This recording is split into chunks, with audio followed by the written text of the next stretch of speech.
E se eu te dissesse que uma simples xícara de chá, numa tarde qualquer lá nos anos 20, deu origem a uma das ferramentas mais poderosas da ciência?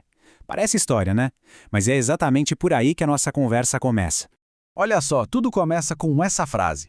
Uma afirmação bem ousada feita por uma doutora chamada Muriel Bristol no meio de uma roda de cientistas. Ela dizia que sabia direitinho se o leite tinha sido colocado na xícara antes ou depois do chá. Pode parecer bobagem, mas essa simples afirmação esconde uma pergunta gigante. E a pergunta era essa: a doutora Bristol tinha mesmo um paladar super apurado, um talento real, ou ela só deu um palpite de sorte? E o mais importante, como é que a gente faz para diferenciar uma coisa da outra? Como a gente separa o que é só acaso de uma habilidade de verdade? O cenário para essa história toda era uma estação de pesquisa agrícola super importante na Inglaterra. E no meio daquela conversa, escutando tudo, estava ninguém menos que Ronald Fisher, que viria a ser um dos pais da estatística moderna.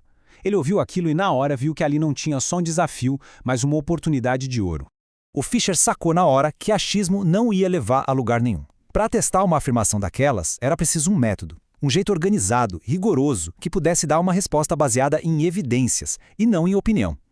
E foi ali, pensando em como testar a história do chá, que a ideia do teste de hipóteses moderno começou a nascer.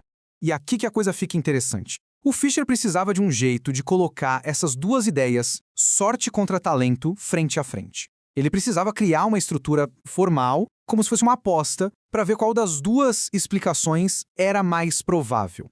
E essa estrutura é o que a gente conhece hoje como teste de hipóteses. Pensa nele como um manual de instruções.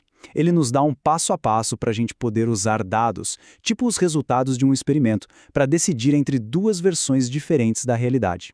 Então, a lógica do teste gira em torno de duas hipóteses que competem entre si. A primeira é a hipótese nula, a H0. Ela é sempre a ideia do nada de especial acontecendo aqui. É a visão cética, o padrão. Nesse caso, ela não consegue diferenciar, é só sorte. A outra é a hipótese alternativa, a HA. Essa é a ideia nova, a afirmação que a gente quer testar. No caso, ela consegue sim, existe um talento. O jogo todo é ver se a gente consegue juntar evidência forte o suficiente para derrubar a hipótese da sorte.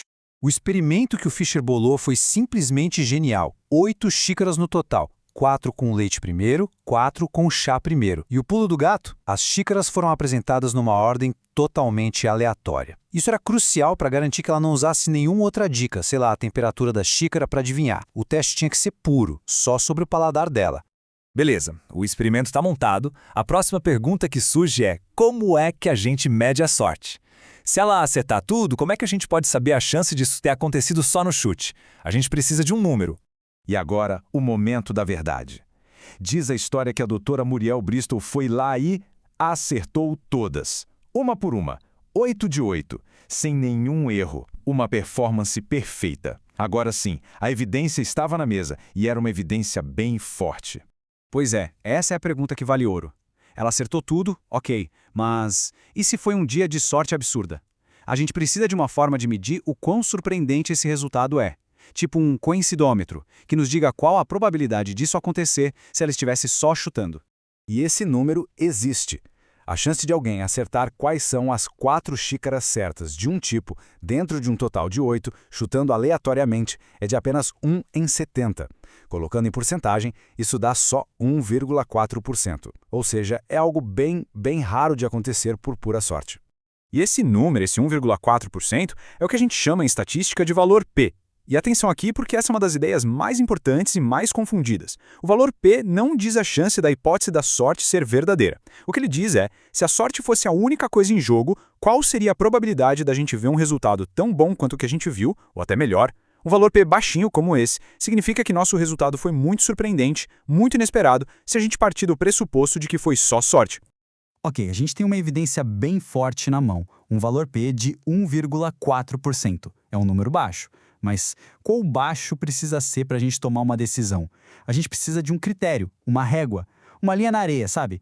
E essa linha na areia tem nome, é o nível de significância, ou alfa.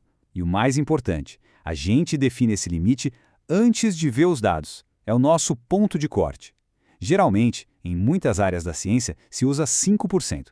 Isso quer dizer que a gente combina o seguinte: Se um resultado tem menos de 5% de chance de acontecer por acaso, a gente vai considerar que ele é raro o suficiente para a gente desconfiar seriamente da sorte.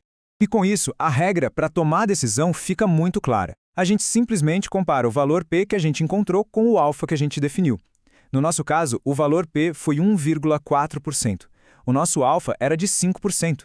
Como 1,4% é menor que 5%, a conclusão é clara.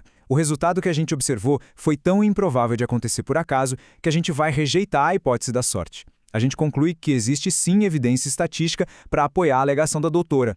Mas calma lá. É fundamental entender que isso não é uma prova definitiva, tipo na matemática. A gente está lidando com probabilidades, e sempre que a gente toma uma decisão com base em dados, existe uma chance da gente estar errado. Na verdade, existem dois tipos de erro que a gente pode cometer. Essa tabela ajuda a gente a enxergar isso direitinho. Pensa assim, o erro tipo 1 é um falso alarme. É quando a gente rejeita a hipótese da sorte e acha que encontrou algo importante, mas na verdade era só o acaso pregando uma peça.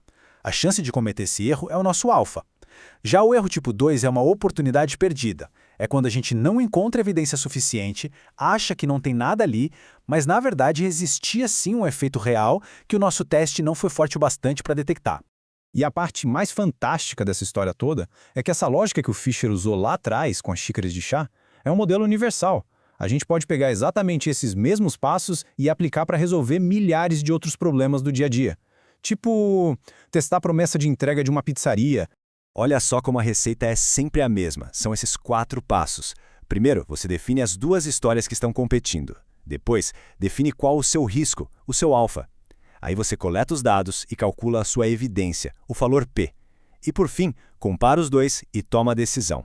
Vamos aplicar isso na pizzaria. A promessa deles, que é a hipótese nula, é que a entrega leva 30 minutos ou menos. A nossa desconfiança, a hipótese alternativa, é que leva mais de 30. Definimos nosso alfa em 5%. A gente pede várias pizzas, anota os tempos e calcula que, na nossa amostra, a média foi de 32 minutos.